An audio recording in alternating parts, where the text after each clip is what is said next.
کا اشتراک کرتے جو ہندوستان کے پیچیدہ ذات پات کے درجہ بندی کے نچلے حصے سے وابستہ ہے۔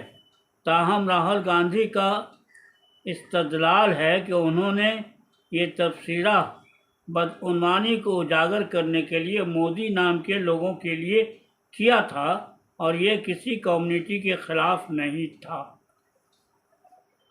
جب سے راہل گاندھی برطانیہ کا دورہ کر کے ہندوستان لوٹے ہیں تب سے پارلیمنٹ کے باہر اور اندر ان کے برطانیہ دوروں کو لے کر ہنگامہ ہی ہنگامہ چل رہا ہے۔ ٹیلی ویژن سے لے کر سوشل میڈیا پر راہل گاندھی کے برطانیہ دورے اور ان کی تقاریر سے کہیں ان کی حمایت میں بات ہو رہی ہے تو کہیں راہل گاندھی کو ملک کا غدار کہا جا رہا ہے۔ دراصل راہل گاندھی نے بات ہی ایسی کی جس سے حکمراں جماعت کی نیند اڑ گئی۔ کچھ ہفتے قبل راہل گاندھی نے برطانیہ دورے کے دوران پیلس آف ویسٹ منسٹر کے گرینڈ کمیٹی روم میں انڈو برٹش آل پارٹی پارلیمانی گروپ اور کیمبرج یونیورسٹی طلباء اور اسکالرز کے سامنے ہندوستانی جمہوریت پر اپنی تشویش کا اظہار کیا تھا۔ انہوں نے کہا کہ کانگریس اور B J P party Hindustan کو دنیا میں کیسے ترقی کرتی ہے کیسے ترقی کرنی چاہیے اس کے دو مختلف رخ پیش کیے ہیں۔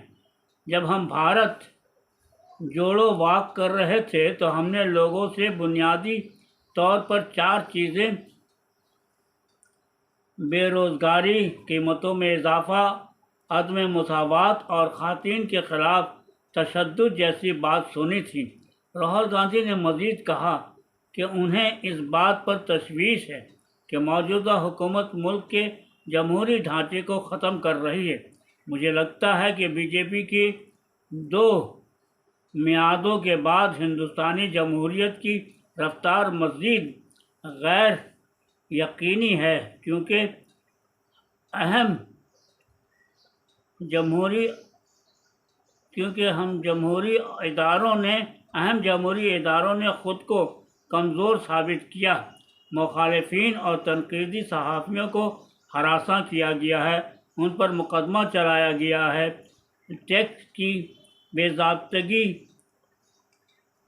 بے ضابطگیوں کی تحقیقات کی گئی ہے اور تنقیدی آوازوں کو محدود کرتے ہوئے انہیں نگرانی میں رکھا گیا۔ اس کے علاوہ انتخابی مہم کے مالیاتی قوانین زیادہ مبہم ہو گئے ہیں، جس سے کسی افراد کے لیے لامحدود گمنام عطیات دینا آسان ہو گیا ہے، جس سے انتخابات کی سالمیت کو نقصان پہنچا ہے۔ لیکن سب سے فکر انگیز بات یہ ہے کہ مذہبی تقسم اور ناراضگی شدت اختیار کر گئی ہے، جو کہ مذہبی آزادی بے آئینی حق کو چیلنج کر رہی ہے اور قانون کی حکمرانی کو نقصان پہنچا رہی ہے۔ لیکن یہ سوچنا غلط ہوگا کہ ہندوستان میں صرف مسلمان کو ہی خطرہ ہے۔ موجودہ حکومت نے منظم طریقے سے ہر طرح کی آزادی اظہار رائے اور اختلاف رائے کے خلاف بلا وجہ کارروائی کی ہے، جو کہ فریڈم آف اسپیچ پر ایک بڑا حملہ ہے۔ اس طرح سے دیکھا جائے تو یہ صرف مسلمانوں پر ہی حملہ نہیں ہے بلکہ یہ تمام ہندوستانیوں پر حملہ ہے، کیونکہ یہ ہمیں خیالات، دماغ اور ارمانوں سے بھرپور زندگی سے محروم کر دیتا ہے۔ جمہوریت ایک ایسا طریقہ کار ہے جس میں ہر انسان کو اپنے طور پر ملک کی حکمرانی کرنے کا موقع ملتا ہے۔ جمہوریت کے ذریعہ عام انسان حکومت کرنے کا حقدار ہوتا ہے۔ اس طرح حکمرانی میں عوامی نمائندے تمام فیصلہ کرنے میں یونانی مفکر برٹس نے جمہوریت کو اس طرح بیان کیا ہے کہ جمہوریت ایک ایسی جمہوریت ہوتی ہے جس میں ریاست کے حاکمانہ اختیارات قانونی طور پر پورے معاشرے کو حاصل ہوتے، جبکہ سابق امریکی صدر ابراہم لنکن کا جمہوریت کے بارے میں قول ہے کہ عوام کی حاکمیت عوام کے ذریعہ اور عوام کے لیے۔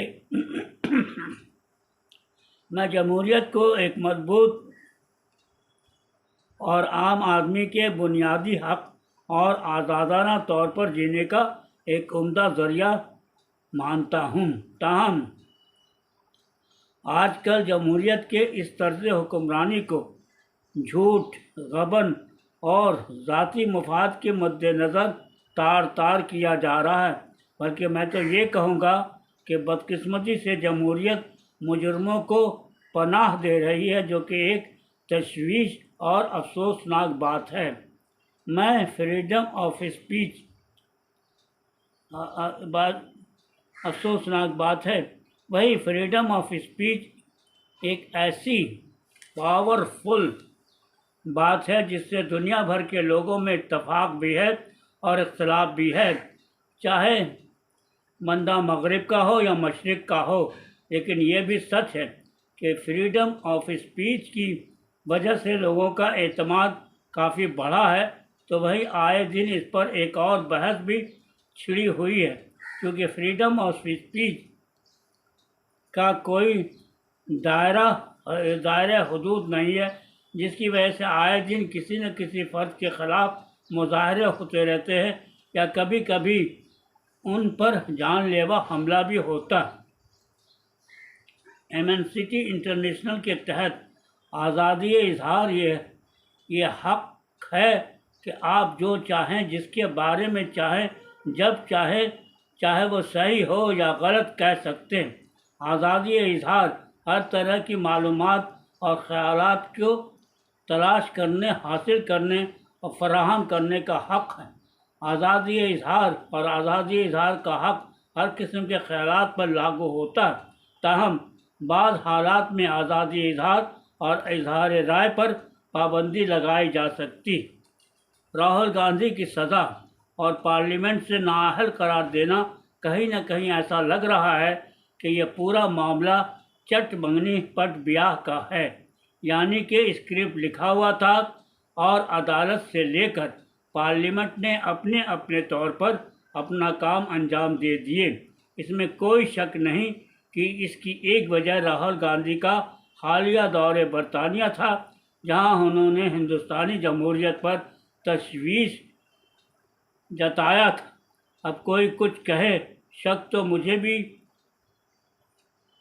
پردھان منتری مودی پر ہی ہو رہا ہے، جن کے اشارے پر یہ سب ہو رہا ہے۔ تو دوستو، ابھی آپ اسم راشد کی ادبی دنیا میں اپنا سب سے پسندیدہ کالم جہاں لندن کی ڈائری سن رہے تھے، جو اخبار مشرق میں آج یعنی اتوار 2 اپریل کو شائع ہوا ہے۔ میں امید کرتا ہوں کہ آپ کو آج کا مضمون بھی اتنا ہی اچھا لگا ہوگا۔ اگر اچھا لگا تو ضرور لائک کیجیے گا، شیئر کیجیے گا، کمنٹ کیجیے گا۔ تو دوستو اجازت دیجیے، ہم پھر ملتے ہیں آپ کسی پروگرام میں جس کا نام ہے اسم راشد کی ادبی دنیا۔ آج رمضان کے عشرے کا آخری دن ہے اور 10 دن پورے ہو گئے روزے کے ہو رہے، تو میں امید کرتا ہوں کہ آپ لوگوں نے تمام روزے رکھے ہوں گے اور دعائیں بھی کی ہوں گی۔ اپنی دعاؤں میں مجھے شامل رکھیے گا۔ میری طبیعت اچھی نہیں رہتی ہے، میرے لیے دعا کیجیے گا۔ بہت بہت شکریہ۔ پھر ملتے ہیں آپ کسی پروگرام میں جس کا نام ہے اسم راشد کی ادبی دنیا۔ اللہ حافظ۔